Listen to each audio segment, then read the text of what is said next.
And another one of your quotes about a week ago, you had a full list, and one of them was quite interesting. It's be yourself all the time, right? Hmm.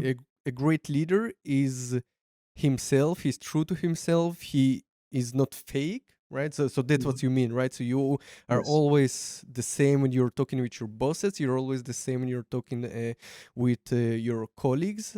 So Mhm. you don't try to hide your thoughts or just or say something just to appease somebody if you don't really think it.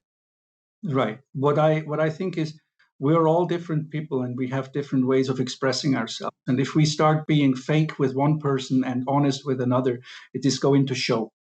Be yourself at any time means to me, if I have to have, and I'll be the first to admit, I have a rough way of expressing myself sometimes. I drop the F bomb and everything in a normal conversation, and people will look at me like that, and some people will not look at me like that because they're used to me.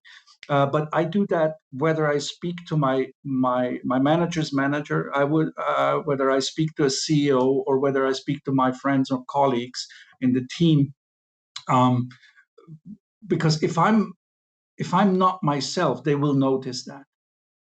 And that will be a big letdown in terms of trust. And people trust you when they know what they can expect from you, right? And if you're fake, if you're not yourself, if you try to play a role, you will deliver different results to the same requests to different people, and that will show, and you will lose that confidence from people in you.